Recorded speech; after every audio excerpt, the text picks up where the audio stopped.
上官这个懒虫，一听郊游撒腿就跑，怎么却能不肯出门呢？哎呀，不行了，不行了，不行了，不行了，不行了，我走不动了，走不动了！郊游不是应该地上铺一块布，然后躺着吃东西吗？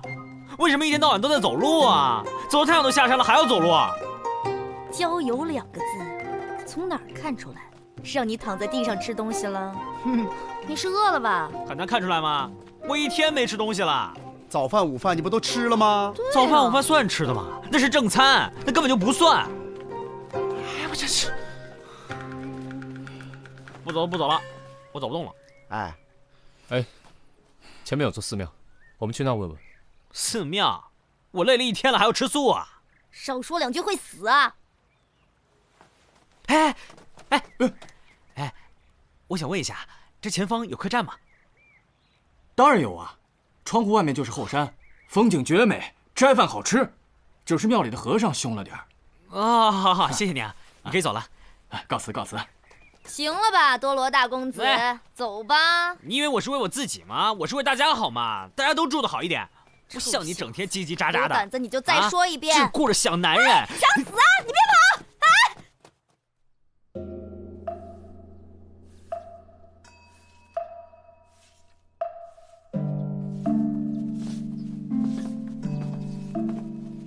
小师傅，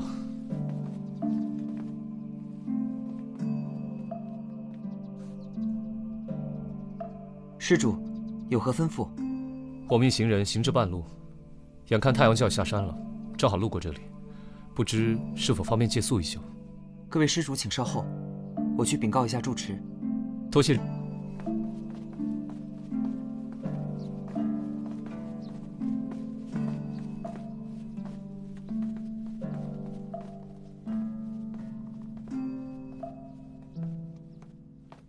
施主，这一间和东边那间，便是给你们准备的房间。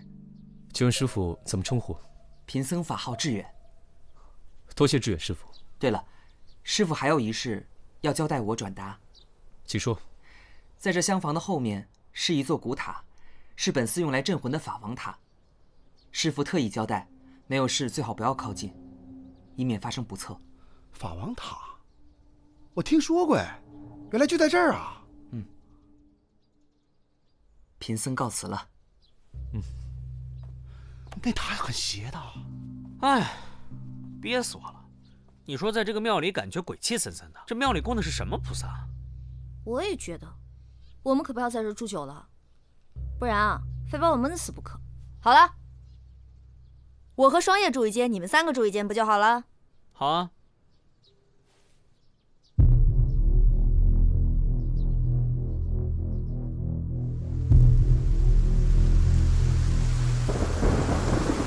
当时我就觉得事情有蹊跷，但因为没有证据，我也不好多说什么。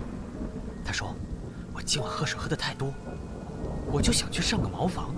这个时候雷雨交加，大雨哗啦哗啦，从停尸房里传出婴儿的哭声，紧接着就闻到一股浓重的尸臭。这可怎么办？尸臭越来越浓。他很害怕的样子，指着我背后说：“萨摩，别回头，千万别回头。”我也不敢回头。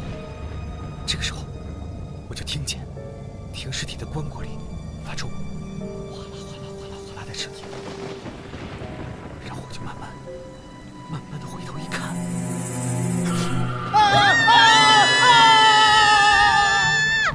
你说你啊，你讲就讲，你吹什么蜡烛啊？你疯了吧你？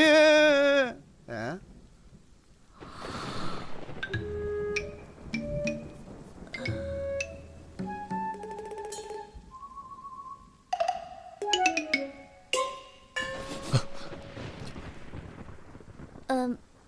我先回去了，你们继续说。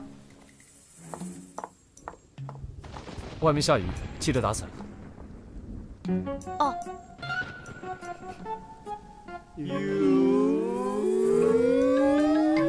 哎呦我操！哇！哦。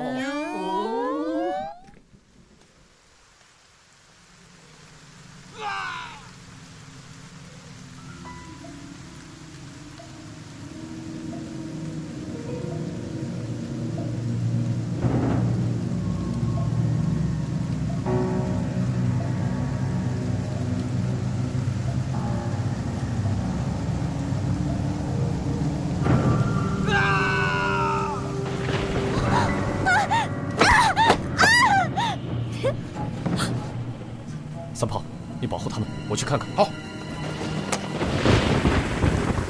我又想起了一个鬼故事。三毛，快说！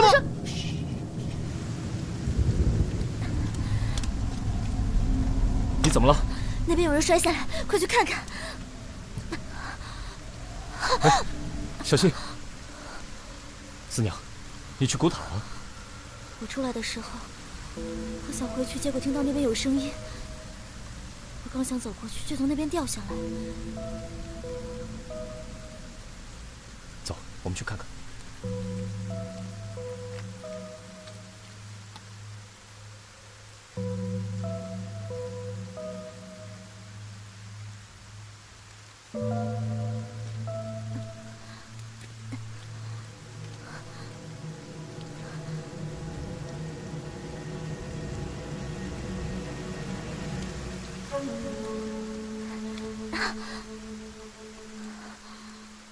不会啊，我真的看到有人掉下来。你会不会看错了？这什么都没有。不会。行了，今天先这样，明天我们再来。你这样根本不行。来，上来，我背你。哎，回去吧。不用。哎，明天再来看。你看，你腿都不行了。听我说，我有红花油，我回去给你擦一擦。但屋里那么多人，当着他们面先别喊疼，要不然萨摩你就镇不住了。哦。小心。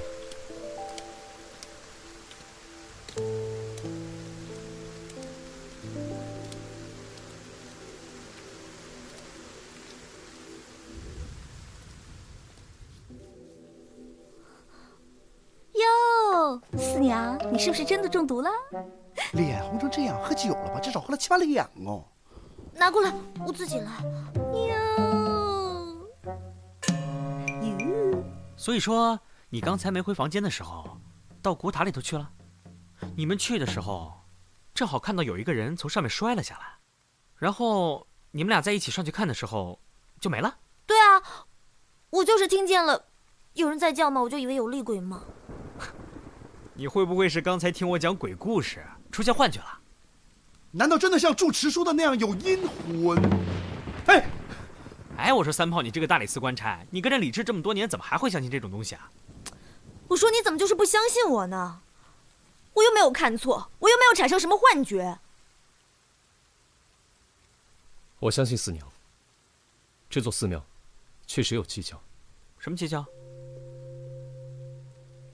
啊？说呀，这有什么不能说的呀？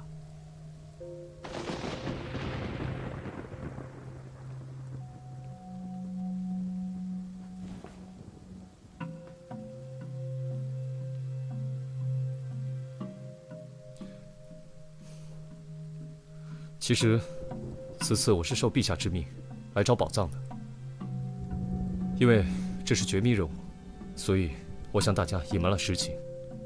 其实这座寺庙是前朝留下来的皇家寺庙，这里面的和尚都是前朝的老臣，或者是老臣的手下们。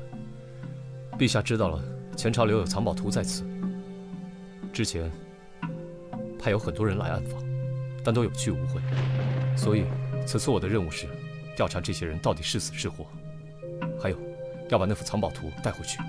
那说好的郊游呢？郊游的事都是你们自己说的，我并没有说郊游呀。好，明天呢你就自个儿留在这儿吧，然后呢三炮陪你，我呢带着双叶还有四娘，我们呢就下山，然后顺便烤个全羊。其实经你这么一说啊，我确实发现这个寺庙有问题，说不定之前派来那些人还没死，而且这座古塔被他们说的那么古怪，要不我们一起去看一看吧？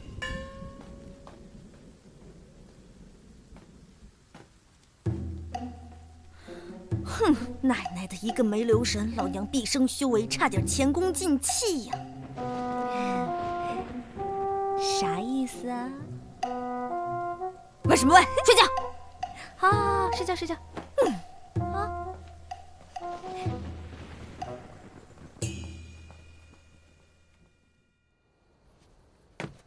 哎，我检查过了，这锁已经很久没有人打开了。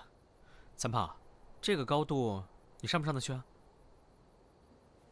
你说呢？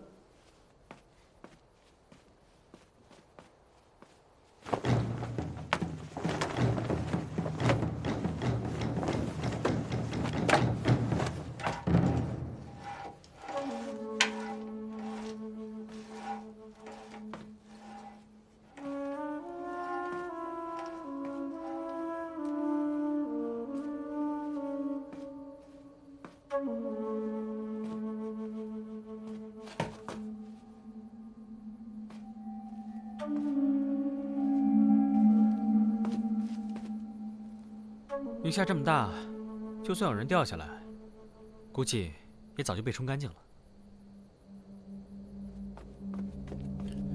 上面是顶层了，没看出什么问题。那今天晚上只能这样了。明天一早我们去找住持。怎么说呢？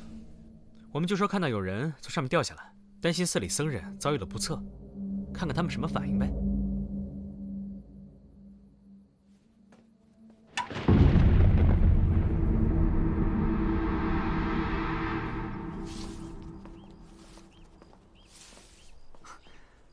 二位施主起得真早。师傅，实不相瞒，我们是有要事想找住持。师傅这个时候正在罗汉堂诵经。二位施主若有什么事情，可以先告诉我。啊，是这样的，昨天呢，我们听到古塔有动静，所以我们就赶过去看了看，正好看到有一个人从古塔上面掉下来。可是等我们再去塔边查看的时候，就已经什么都没有了。所以呢，我们担心古塔有人被害了，想来通报一下住持。施主，不是告诉过你们，没事不要靠近法王塔吗？志远师傅，我李治绝不信鬼神。倘若寺中真有人遇害，现在最应该做的就是将寺庙僧人集合起来，清点人数。我这就去召集众人。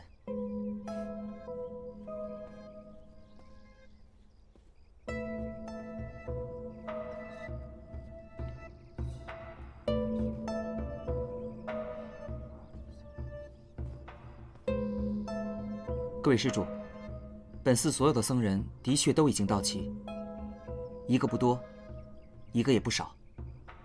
那小师傅，这寺中有别的旅客借宿于此吗？哦，对了，昨天我还遇到一个人。哦，这几日确实有一名旅客借宿于本寺，但已于今早告辞下山了。那既然是这样的话，就带我们几位去古塔看看呗。几位施主，这法王塔的确是我寺的禁地，恕贫僧不能答应。志远，带2位施主去看看吧。是师父。多谢住持。各位施主。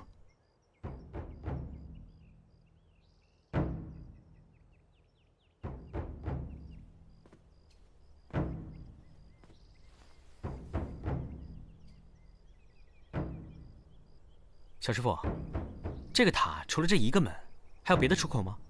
没有了。我们进去吧。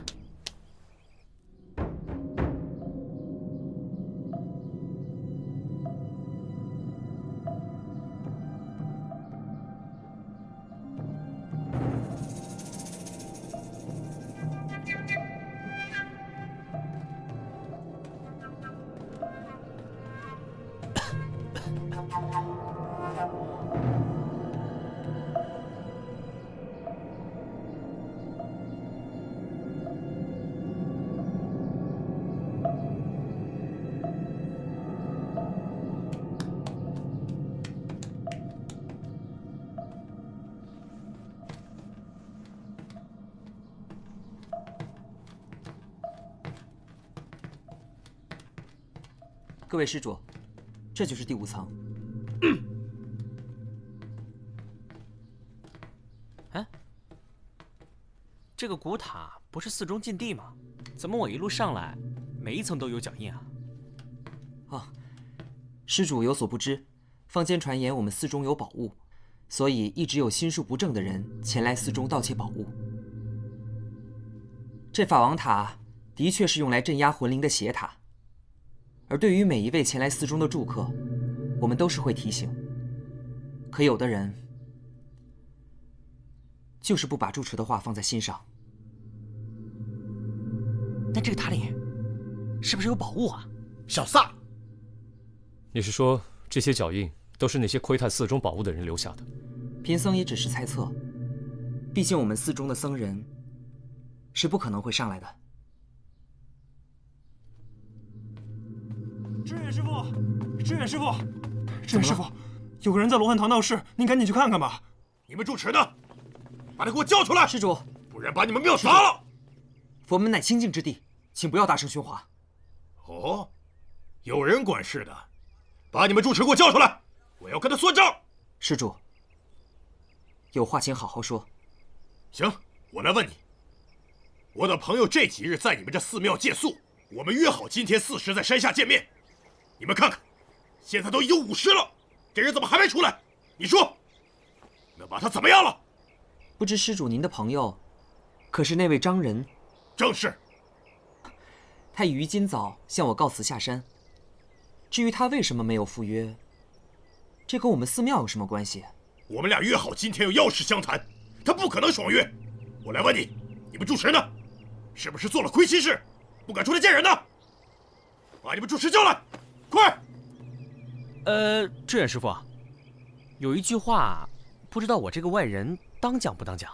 施主，请讲。我看这位兄弟情绪那么激动，恐怕一时半会儿他也平息不了。不然你就带他去张然的房间看一看，如果找不到行李包裹，他不也就死心了吗？志远，带他们去西厢房看看那位张仁的行囊是否还在房间里。是，师父。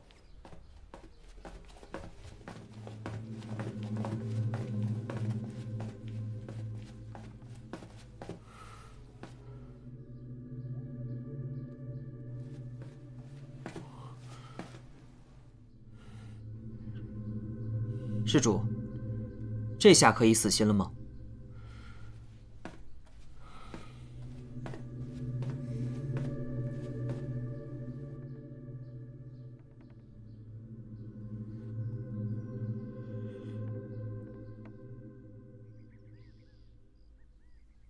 这位兄台怎么称呼？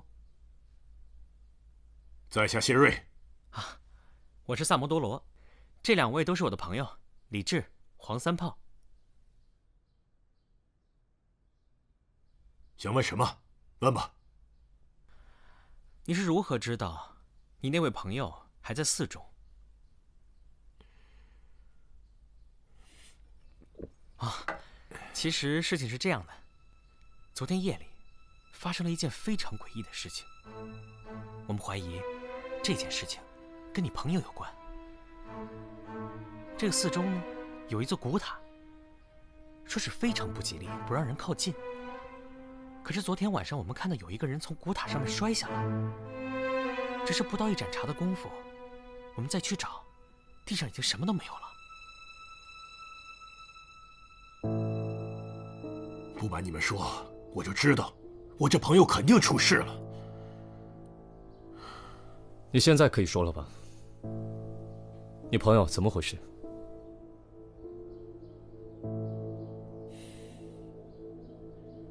行，我就告诉你们。我的朋友是做古董字画生意的，我呢是他接线人，干我们这行的，稍微有点资历的都知道，这帮僧人手里有一张前朝的藏宝图，谁都想要，我的朋友也不例外。为了这事儿，他陆陆续续在这借宿了好几回，这次又来，就是为了弄到这张图。昨天下午，我们俩还在山下见了面。他胸有成竹地对我说：“你放心，晚上一定能把这幅图给拿到。”所以我们就决定今天见面，把这张图给卖出去。我这下家都找好了，他没有理由说不来呀。按照过去莫名失踪这么多人的惯例，昨晚四娘看到的，很有可能就是这个张仁。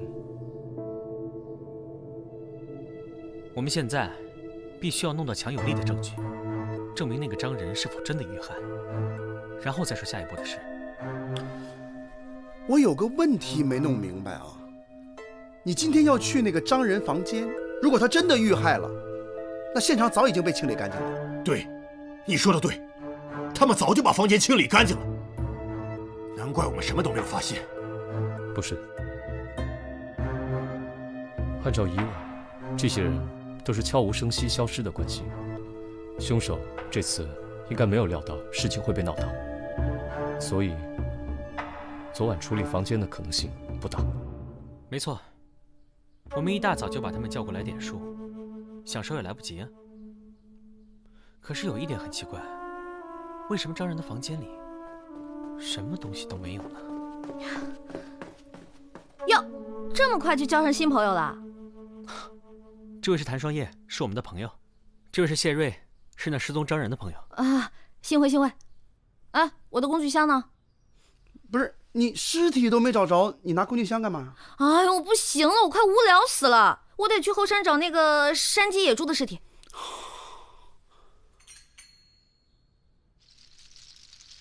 山鸡野猪，你们还记不记得，我当初找那个张人询问这里的住宿环境的时候，他说了什么？他说的是，他的房间窗户外面就是后山。没错，但是如果我没记错的话，我们去的房间外面是院子走廊。那就是了。当时住持让志远带我们去的时候，专门说了3个字：西厢房。现在回想起来，确实很可疑。那我们还等什么呀？直接去张人房间呢？我们直接去罗汉堂找住持，听听他怎么说。走吧。志远师傅，住持现在方便吗？不知施主找住持什么事？你们是大理寺的人？没错。若寺里没有发生这个事故，我们就只是普通的旅客而已。但现在有一个人在这里失踪，恕我不能袖手旁观。进来吧。施主请。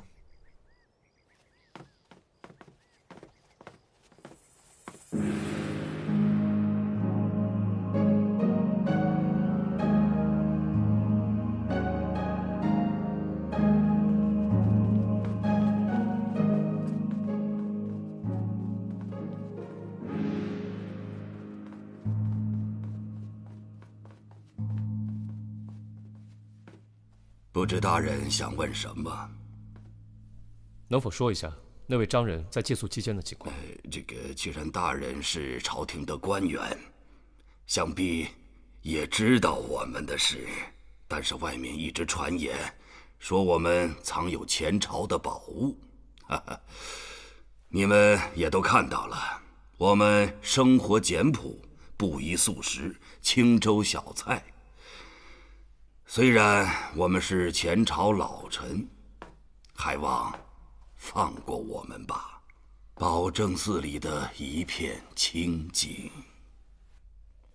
住持，千万别误会，我们绝对没有想要打扰你们清修之意。施主啊，哦，不能碰啊！不好意思。住持啊，这里边什么味儿这么刺鼻啊？这是我们自制的九转檀香，健身醒脑，益寿延年呐！哦，吃点心啊？哎，四娘，你伤怎么样了？有我在，手到病除。好多了，谢谢你上心。你们案子查的怎么样？这间寺庙里的和尚确实很可疑，只是我们一直找不到能指控他们的证据。现在基本可以确定呢，四娘，你看到那个从古塔上掉下来的人，就是那个张人，所以说只要找到他的尸体，就好办了。那从那么高的地方摔下来，就一点血迹都没有吗？你忘了吗？那天下雨了。哦，对。哎呀，我可是第一次遇到这种没有尸体的案子，我可一点忙都帮不上啊。幸亏你没帮上，你要是帮上什么忙，我一个人待着不得闷死。反正我快要闷死了，我明天要去后山打猎去了。行，你去吧。走吧，明天我们自己再去古塔看看呗。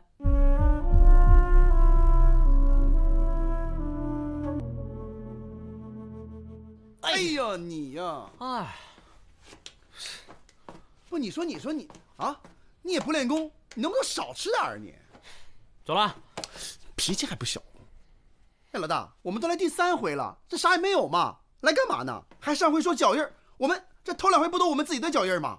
对不对？就你啊，还神探呢。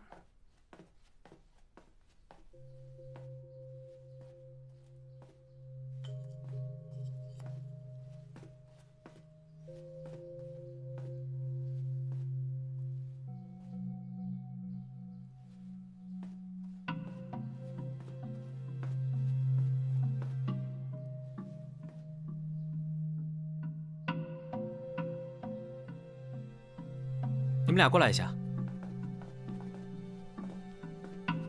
哎，大高个儿，你伸手能不能碰到棚顶啊？啊？能够到又怎么样？这明显有机关的嘛。机关？算你聪明。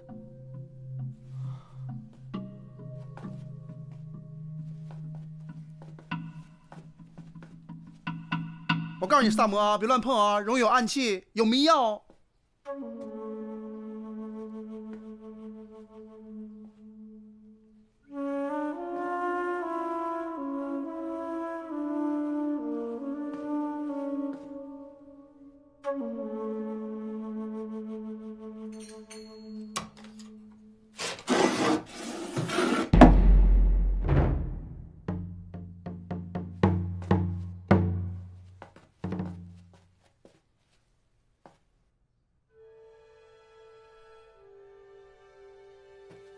天哪！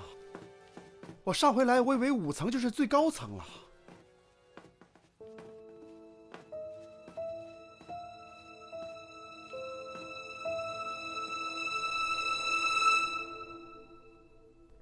那个夹层太蹊跷了。现在当务之急就是尽快找到尸体。哎，进来。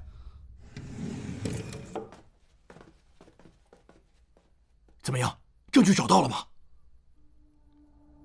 你怎么突然变得那么着急啊？你说，他们会不会因为我和我朋友是一伙的，就把我也给杀了呀？不做亏心事，不怕鬼敲门。只要你不去偷画，就肯定不会。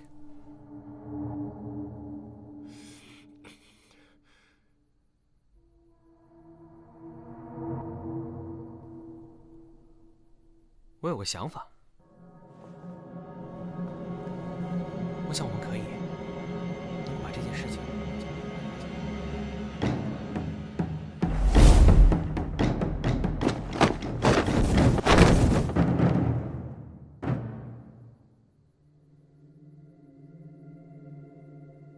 怎么回事？怎么还不回来？再等等，三炮武功不错，寻常高手，几十个回合内是不可能将他制服的。交出藏宝图。这个好，这个好。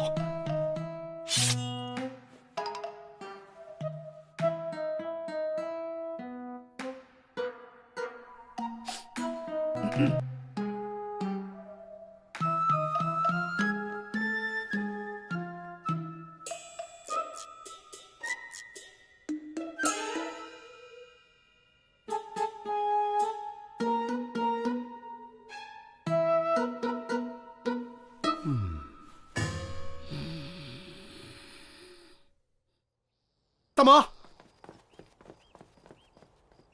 这哪有凶手啊？啊，什么都没有。不，三魔，你出的什么馊主意啊？你是要耍我？我怎么耍你了？我们也在树林里蹲了一宿，好吗？你看，你看，你看，我血都快被蚊子给咬干了。先回房间吧，我要回去洗脸了。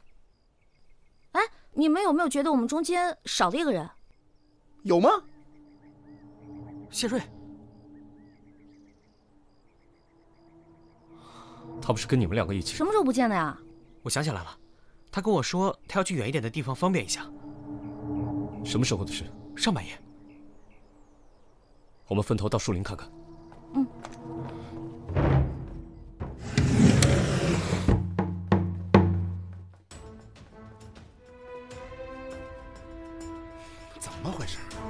一会儿少一个，一会儿少一个，躲猫猫呢吗？这是。走。让我进去。师傅在诵经，请施主不要打扰。诵什么经？接连失踪了2个人，还有心思在这诵经？今天不给我个交代，我把你们通通带回去严刑拷问。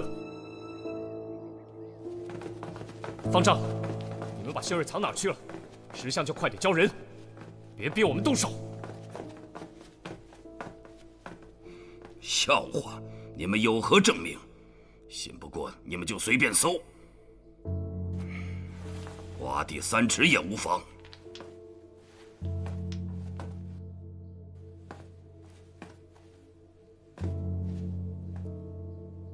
自从你们借宿以来，我这寺里一天都不得安宁。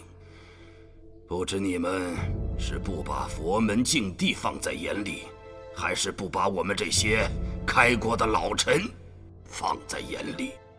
早知道你们这么不讲理，我们在开元的时候就死了。李渊不这样，李世民也不这样，只有你们今天是这样。我们好歹也算开国功臣，可你要把我们带走，还要严加拷问。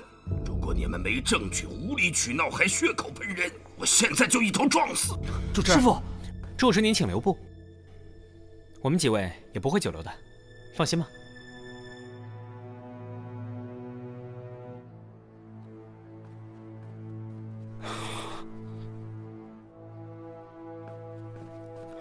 主持。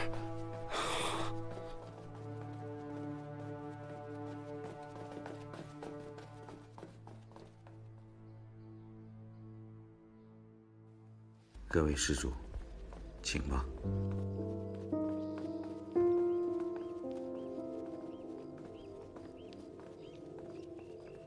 慢走不送。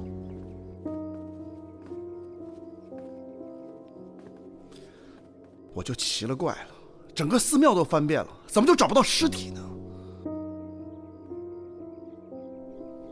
还有一个地方我们没翻过，捉迷藏的关键是，越明显的地方就越容易被忽视，俗称灯下黑。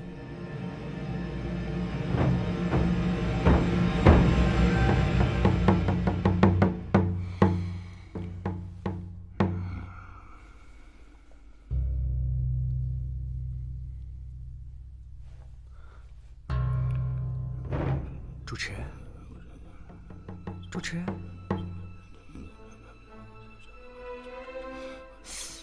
你们这儿熏这个香，味道真的很刺鼻啊！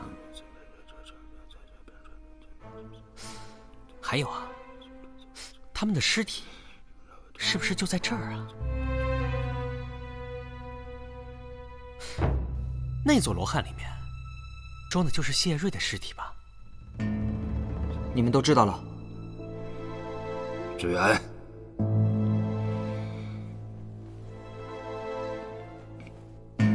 其实，我第一次走进这个罗汉堂的时候，就发现右边那个罗汉颜色很鲜艳，跟外面几尊无异。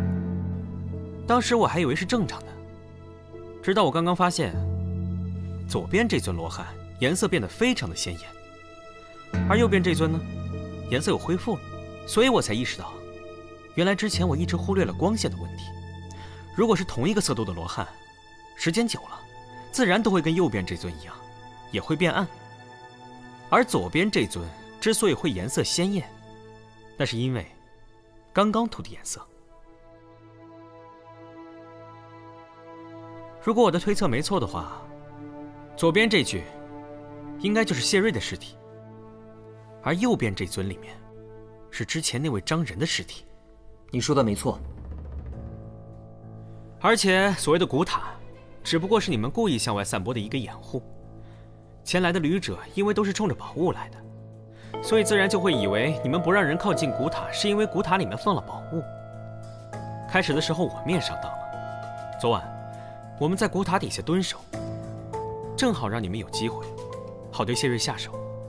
那晚张仁是在古塔，凶手其实就在塔里。为了不让尸体的身份曝光，就和他的帮凶一起把尸体给转移了。所有的古塔转移者都会像我们一样，只上到了第5层，而这个时候，凶手就会放下这级楼梯，把闯入者引入第6层，然后再利用这些痕迹来混淆视听。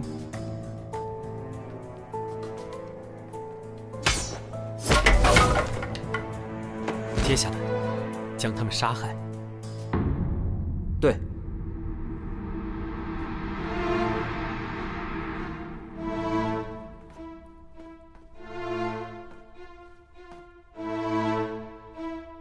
之前朝廷派来的暗探，也都被你们杀了。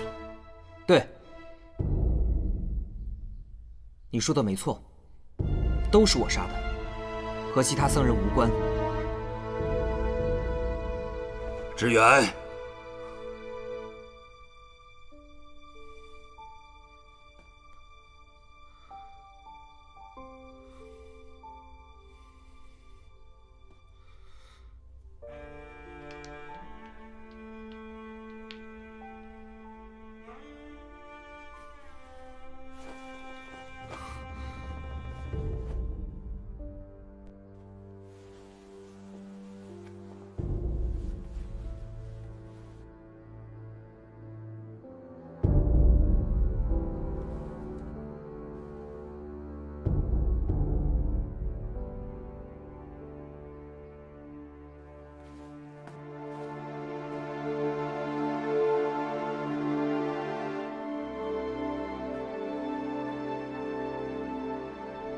李少卿，这就是坊间传播的前朝的藏宝图。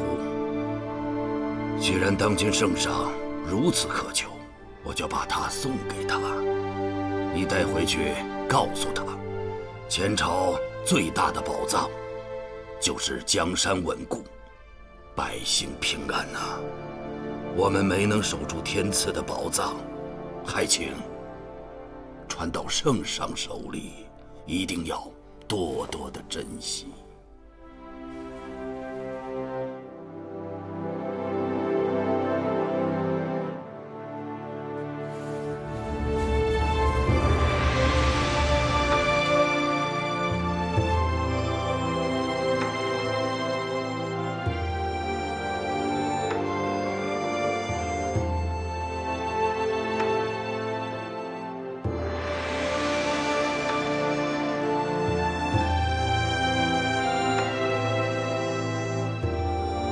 江山稳固，百姓安居。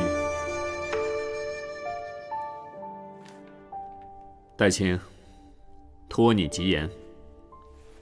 启禀陛下，经此一役，那几个人之间的关系已成了默契，包括公孙四娘对李治的态度，也似乎有所缓和。哦，在庙里的时候，有数次机会，他可以对李治下手，却迟迟没动。臣以为，勇悍如他，也被李治的诚心和善念打动了。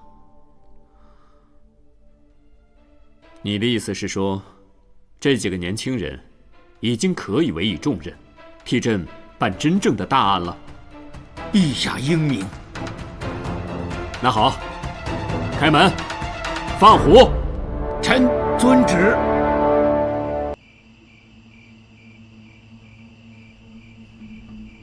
老爷，您看这天上月朗星稀，今夜又有一颗长星啊！这1个月内，已经有5颗长星出自东南，此乃不祥之兆啊！哦，老爷。啊，孙仲啊，你去看看少爷睡了没有？是。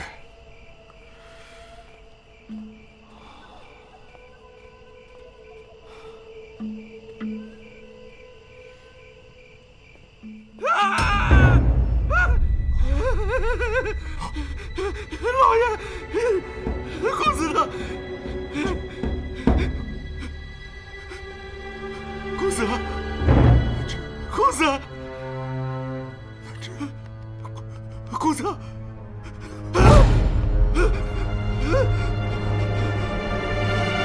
大志，大志。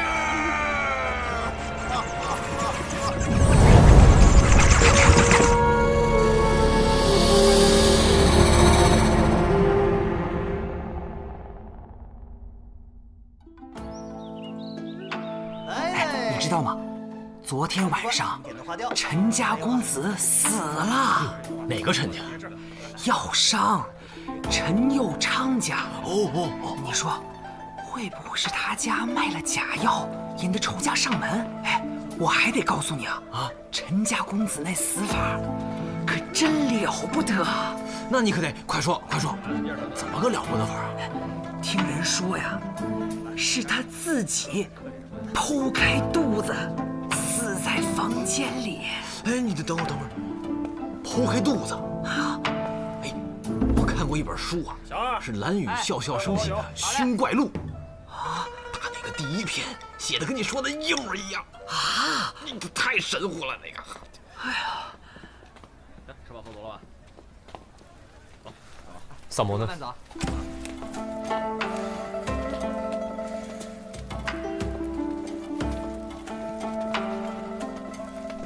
萨摩呢？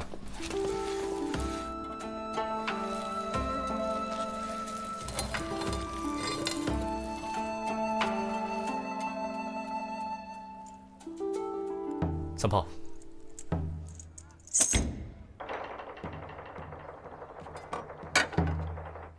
萨摩多罗。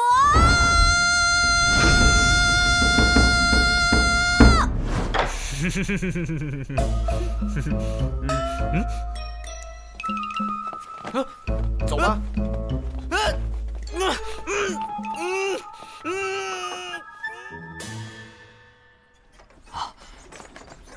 各位官爷，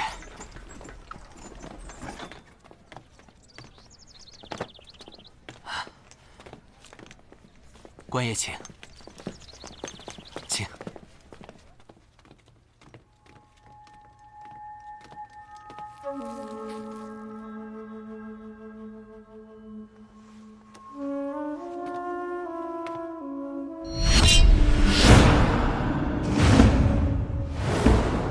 死了有5个时辰，看样子致命伤就是腹部的刀伤，肚子被剖开，凶器应该就是他手上的这把匕首。这么说，这是自杀呀？若是自杀，用找大理寺吗？据陈友昌所说，死者昨日还说要去蜀地游历，怎么可能当晚就自尽？没错，尸体口张、眼睁、发结松散，他杀的可能性比较大。至于详细的死因，还需要运回大理寺做进一步的检验。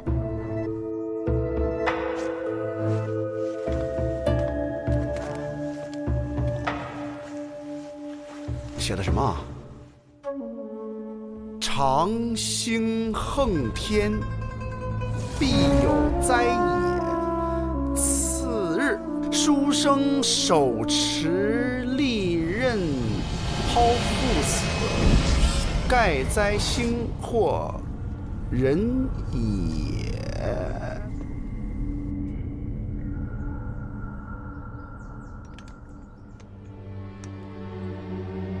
对上了，对上了呀！对上了。死者死法跟书里一模一样。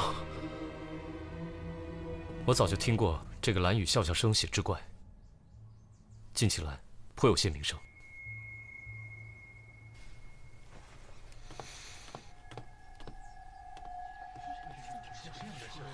第一个发现尸体的人是谁啊？是小的。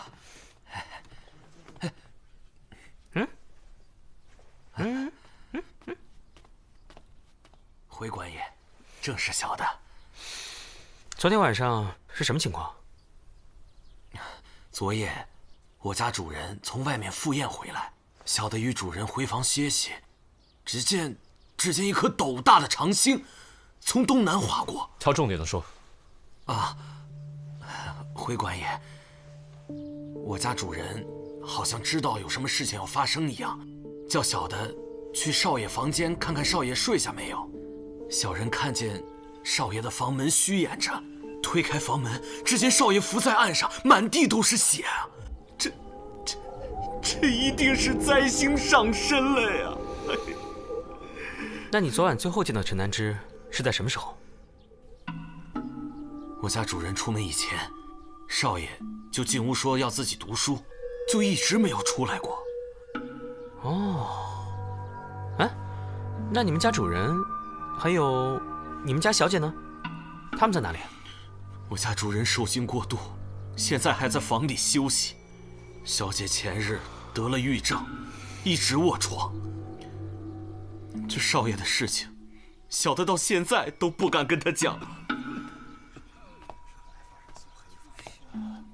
主人，主人，官爷，千万要给小民做主啊！你们家公子平日有什么仇人没有？南芝平日就不爱打理生意，交往的也都是些书生。要说仇人，最多也就是诗文上纷争罢了。我看陈南之桌上放了一册《凶怪录》，你之前可曾见他读过此书？小民以为，志怪传奇都是些不入流的东西。况且这神神鬼鬼不好招惹，所以往日都不许南芝沾染这些东西。你可相信鬼怪上身的传言啊？南芝不会是罢了。南芝，你先回房休息，我们再四处看看。是。孙忠，留下来好好招呼几位官爷。是，主人。那边那位书生打扮的人是谁啊？哦，那位是小姐的教书先生，姓柳。柳先生，请您过来一下。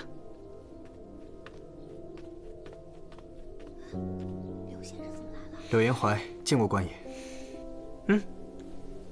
这位先生年纪轻轻就做了教书先生，想必一定文采过人吧？官爷高抬，小人在家中种过秀才，只因家贫无缘在世，便留在长安做了教书先生。柳先生与少爷有过交情，是少爷力荐柳先生留在陈家的。哦。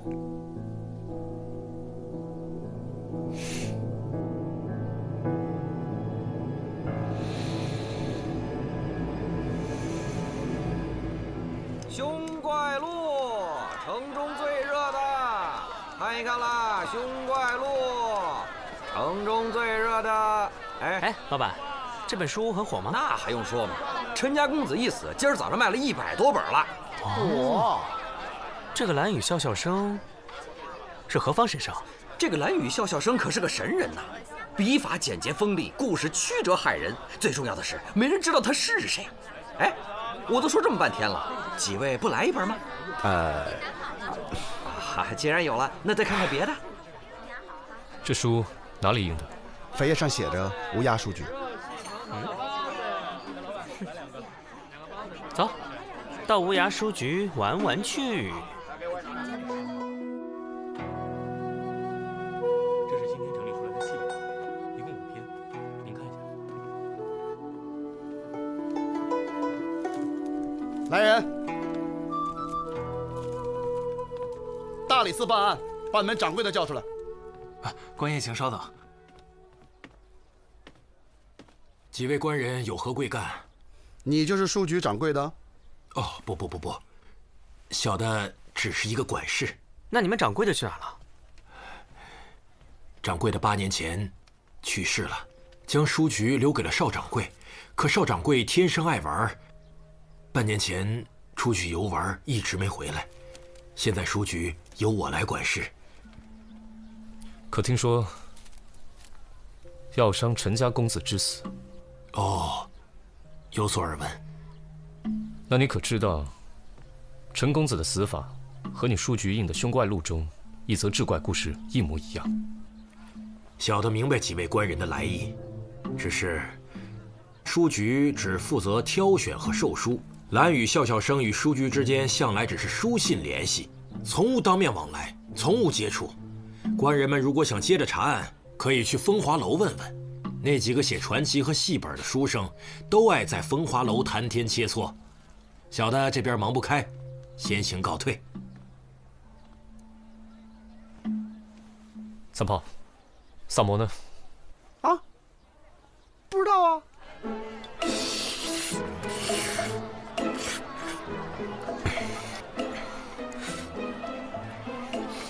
他在那儿。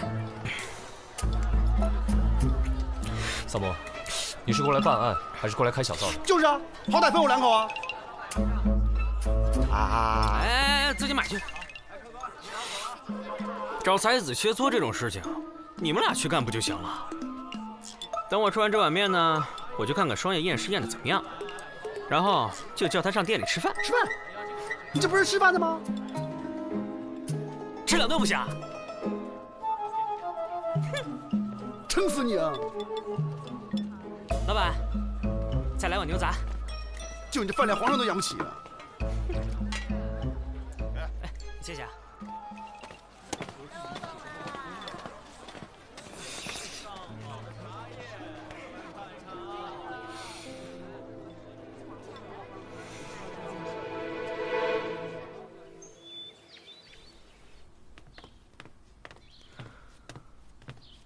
有什么发现吗？我已经检查过了，致命伤就是腹部的刀伤，但是它是什么？如果是自残的话，会因为腹痛，入刀口深，出刀口浅；但如果是他杀的话，配合一下呀，他就会拼命的挣扎，伤口必然是深浅不一。可是这具尸体上的伤口也未免太过平整了。那会不会是他死之前被迷晕了？正在做检测呢。稍安勿躁啊。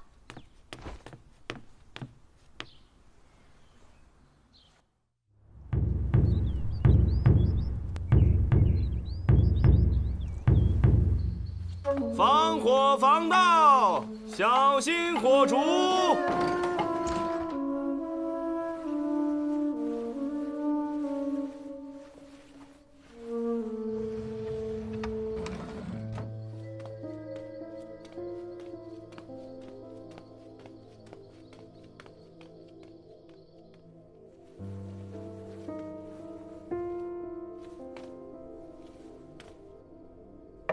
娘子，是我。快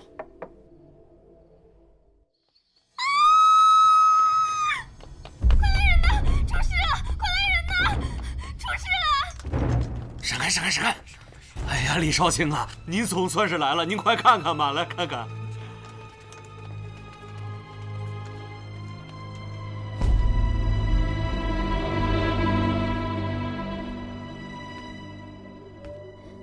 早上我来服侍我家小姐吃药，可是她好像没气了。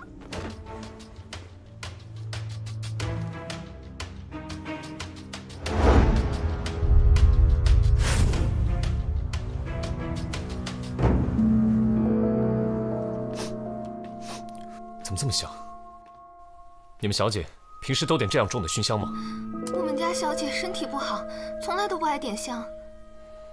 尸体没有一点伤口，难道是中毒？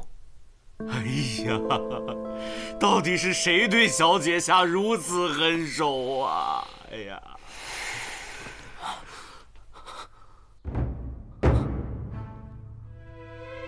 万子，不许进！让我进去，别拦住我！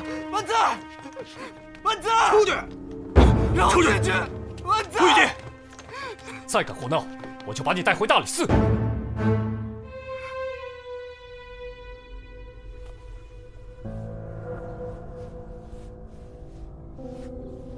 有女子夜难寐，行至院中，遇疑男子俊朗有异香，情生随好合。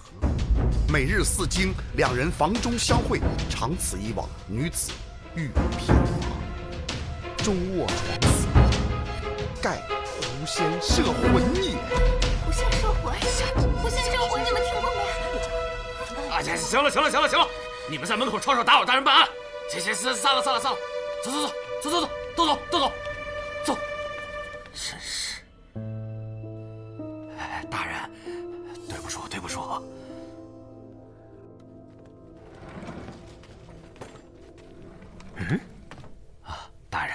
这间就是柳先生的房间。哎，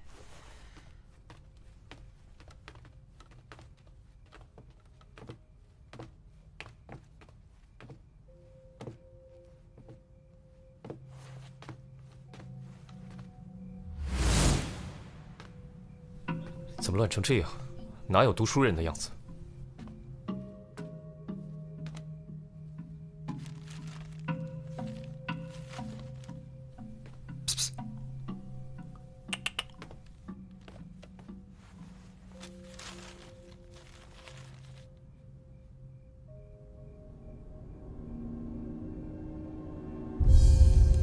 那小子果然有问题。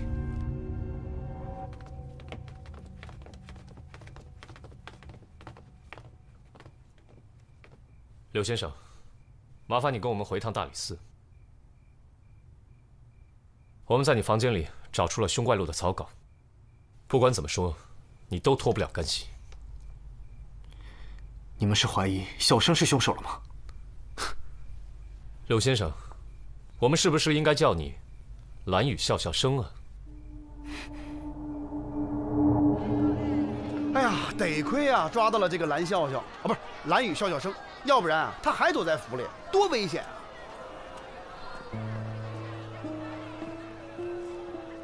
啊，这不愧是药商啊，这身上苦不拉几的。这凶怪录有好几十张，要是每张都这么死一个人，那长安城还不得血雨腥风啊？那个柳连怀带回大理寺，还在审一审。哎，还审啥呀？就是他。哎，怎么呢？走吧。哦。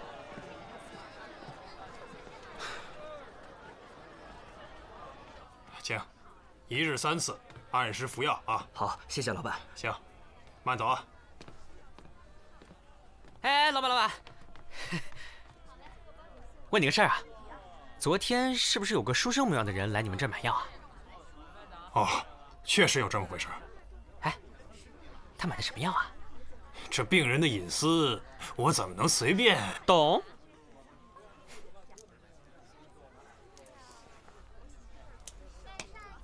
可以讲了吧？哎，不瞒你说呀，那个书生买的是……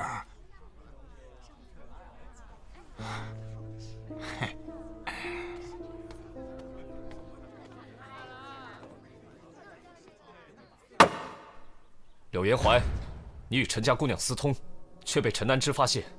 看你不过一介穷书生，他当然会阻止。于是你便暗起杀心。为了掩人耳目，你便用书中的手法杀人，造成一种志怪杀人的假象。但你没有料到的是，陈家姑娘发现了你的秘密，所以你只能将她一同杀害。这凶怪录是抄自你的戏本，还有谁会比你更清楚里面的作案手法？官人，小生真的是被冤枉的。你可知道，陈家姑娘已有2个月的身孕，她的头部被插了一根尖细的银针，此乃死因。你手段何其毒辣！柳延怀，你可知罪？柳延怀，你可知罪？来人呢？来了，来了，来了。这都要结案了，你怎么才来啊？这个柳延怀根本不是凶手。什么？官人，小生真的没有杀人啊！你的推论是没错，可是其中有一个地方错了，所以整个推论都是不成立的。这是当时柳延怀需要被抓的几味药。当归、白芍、艾叶、厚朴，这是安胎药的方子。安胎的方子。我和婉在是真心相爱的。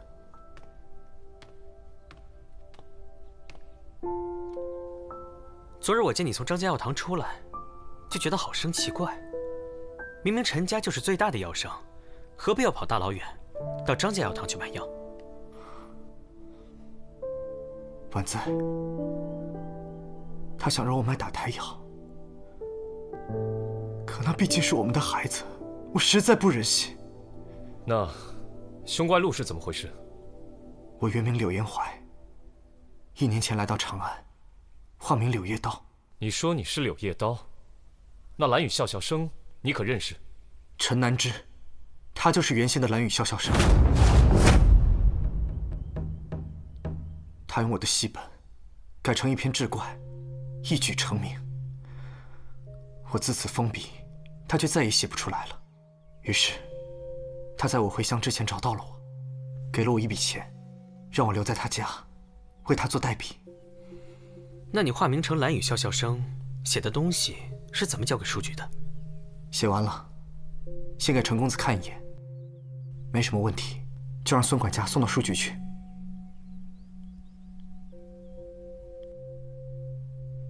我从未听过有人愿意为剽窃自己作品的人代写。小生自然是有难言之隐，家母病重，急需用钱。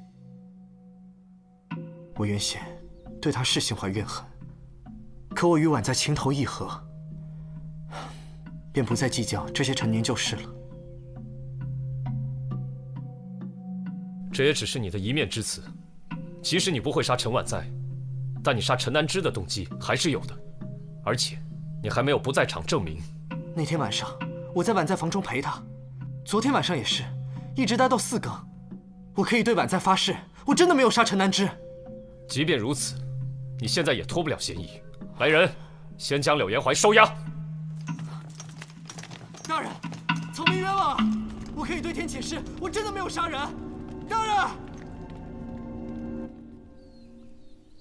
我总觉得这柳延怀不像是凶手。你是在质疑老大的办案水平喽？如果这柳延怀与陈家小姐是真心相爱的，按照他的说法也能说得通。而且柳先生面相和善，并不像是面相。死人玩多了，改相面了是吧？切，你也不用白我啊。这样，那你说说，除了这柳延怀，谁最像凶手？这。好了好了，看你们愁成这个样子，把那个柳延怀交上去，不就什么都完了吗？第一桩是仇杀，第二桩是情杀，没有人会在意什么打胎药、保胎药这种东西，谁会细细追究啊？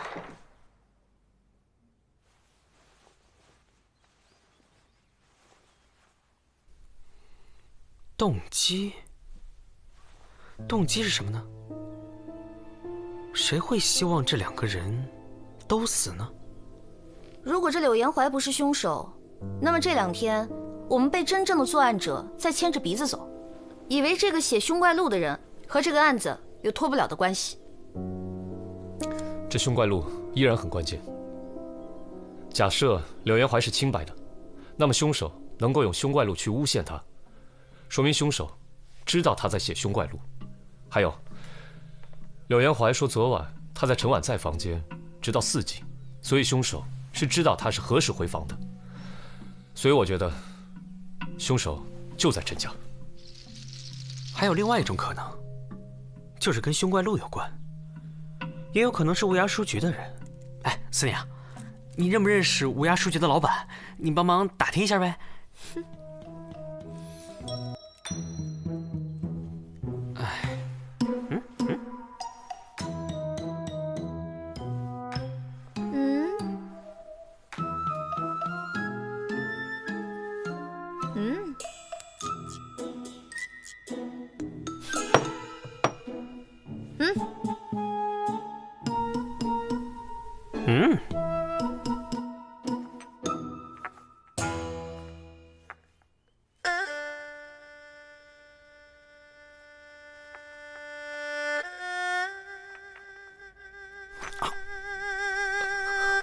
包在我身上。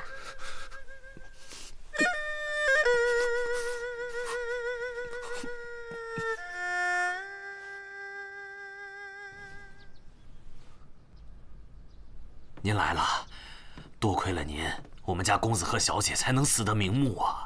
你家主人最近可好？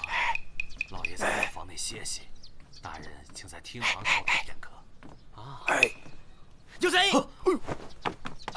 大人，大人先留步，我去看看什么情况。快去！站住！来人呐，抓贼呀！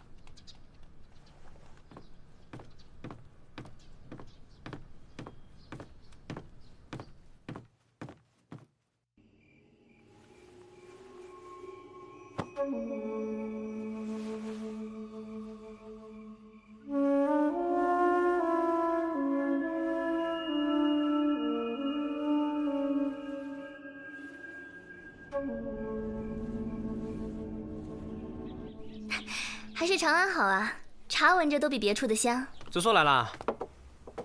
紫苏，我前几日出长安帮内的办事去了，听说你们最近在查一个志怪杀人的案件，一回来就先来这儿了。来得正好，我们前2天查到的线索全都断了。我今天呢看到陈佑昌，他家里有一个那么大的灵芝，然后呢他还跪在蒲团上，对着大灵芝，嘴里面念念有词的，好像在祭奠什么似的。哎呀，那个陈佑昌一连死了1双儿女，那人家在家里祭奠也很正常吗？他多可怜呐！他家里没有厅堂，他干嘛不去那里伤心呢？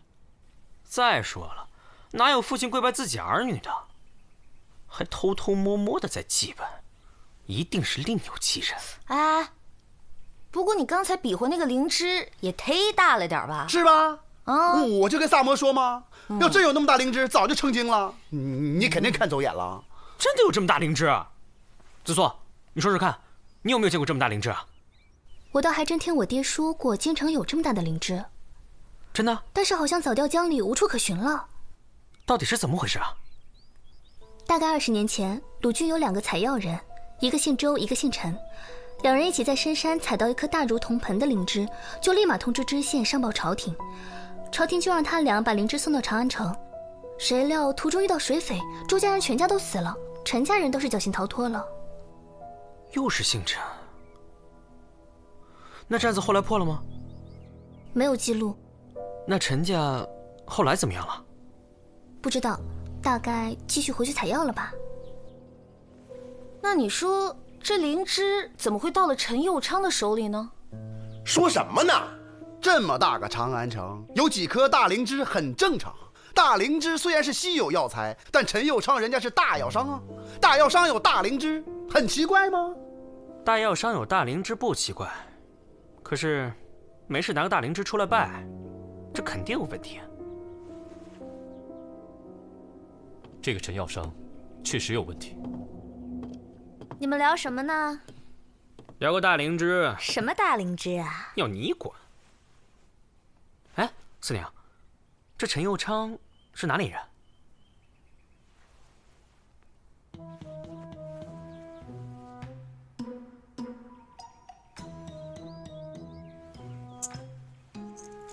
鲁郡的。那他原来是做什么的？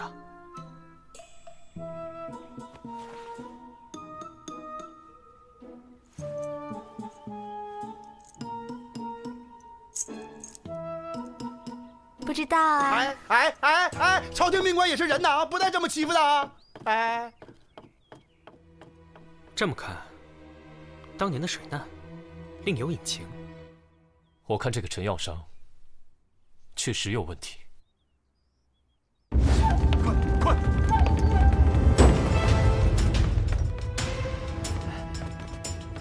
官爷请。哎，干嘛呢？你俩门口守着。你家主人在哪儿？请跟我来。官爷，请你们一定要保护好我们家主人。放心吧，有我呢。啊，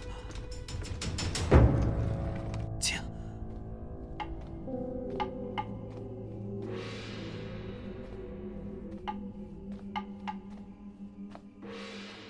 关门关窗，防偷防盗。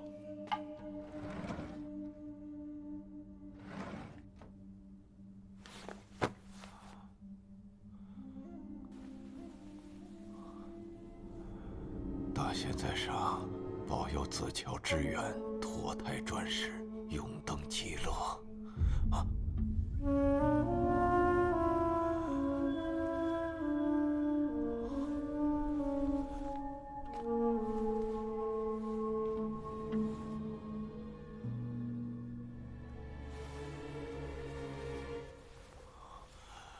大仙在上，保佑子乔之源脱胎转世，永登极乐。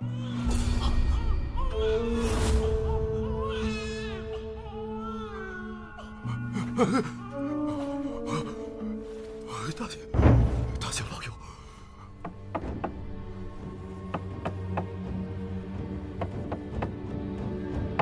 老爷，您没事吧？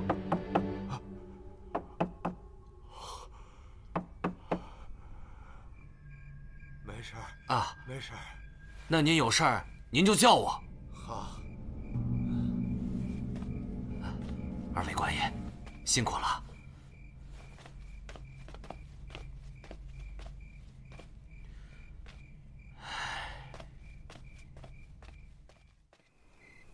我查到一件事，这无涯书局的老掌柜曾经收养过一个姓周的男孩。周家？难道是被害周家的后人？单知道一个姓，并不能确定男孩的身份。你可知道他名字？他叫周知远。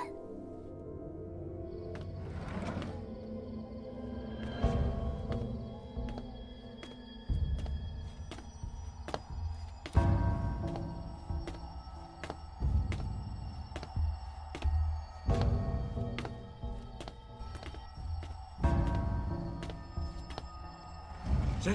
啊！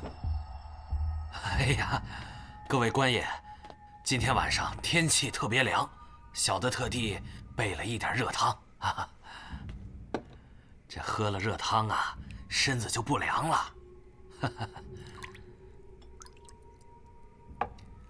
快，趁热喝了吧啊！趁热喝。说是这老掌柜死之后，这姓周的就继承了书局，但现在整个书局里都找不到这个人，只有一个姓常的管事与他来往。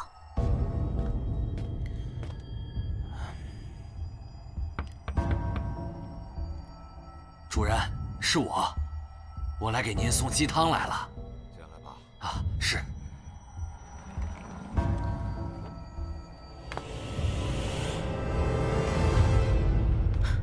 等一下，孙仲进府有多久了？半年前。不好！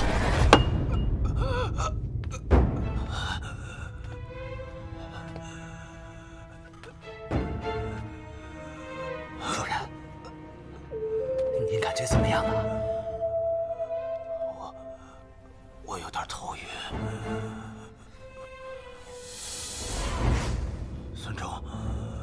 孙仲，你要干嘛？救命！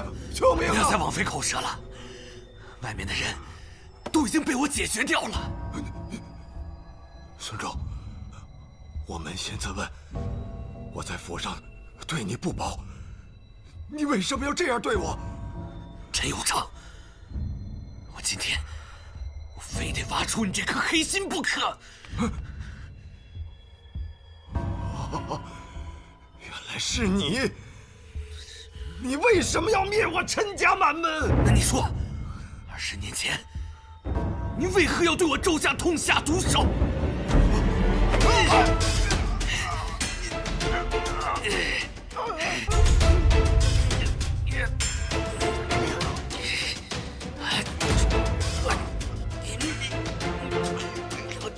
你死！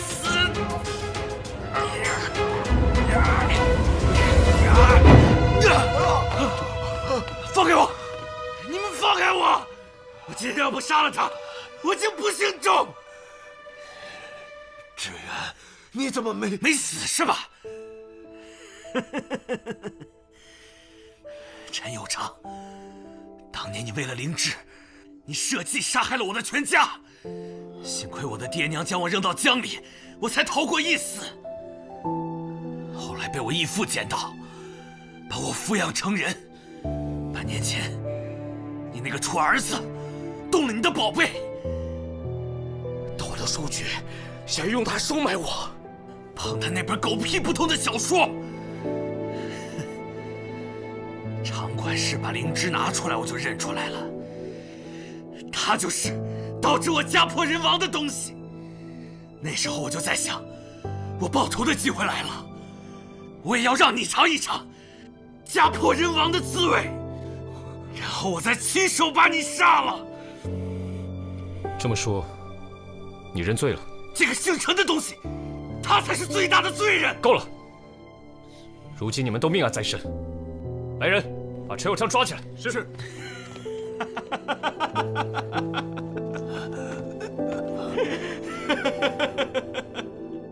我敢做敢当，但是我没有想到，为什么你们偏偏在这个时候出现？你们为什么偏偏在这个时候出现？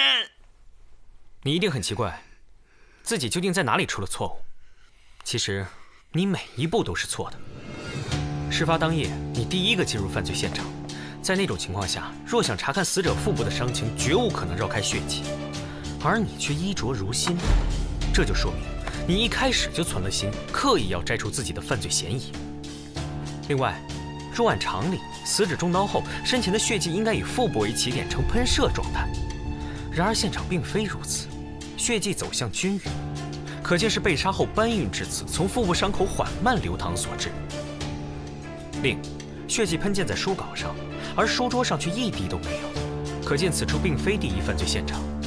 显然，凶手试图把犯罪线索引向凶怪路。当我提及鬼神作案时，陈佑昌惊恐万状，而你的神情却略带自得，是以为我们入套了吗？柳元怀出现时，你第一时间向我提及他与陈南之的交集，迅速把犯罪线索引向了与你无冤无仇的无辜者。随后，陈婉在的死亡现场，尸体毫无伤痕，可能是他杀，也可能是暴病。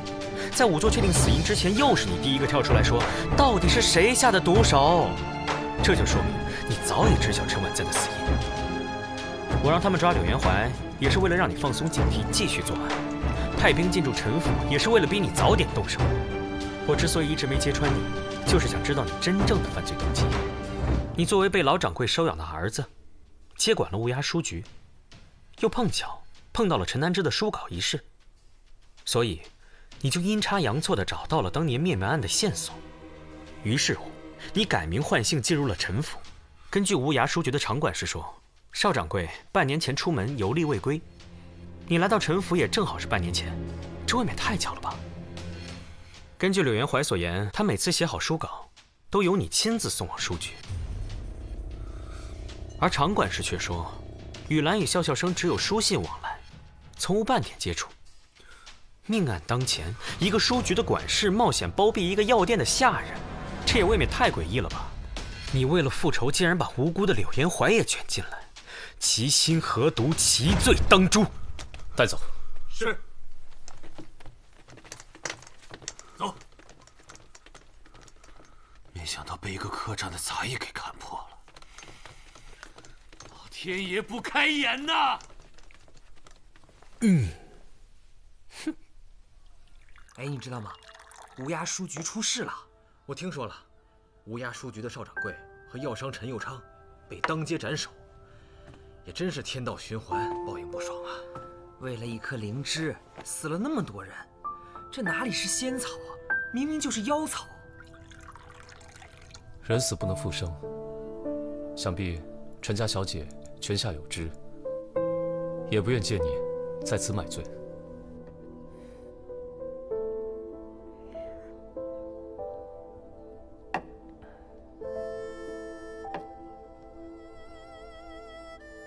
这些天陡生变故，我一时还没有回过神来。我给你在翰林院安排了职务，负责看管藏书阁，拿的钱可能比陈南之给你的少一些，但你可以看里面的藏书，我想对你的写作会有些帮助。真是有劳李大人费心了。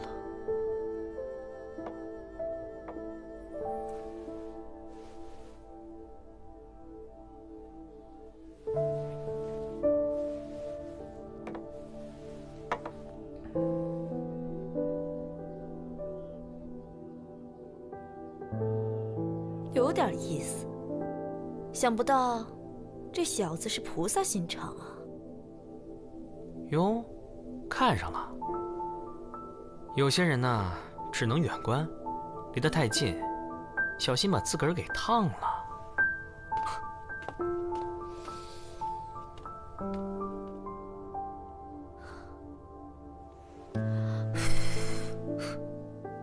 烫一下也不会死吧？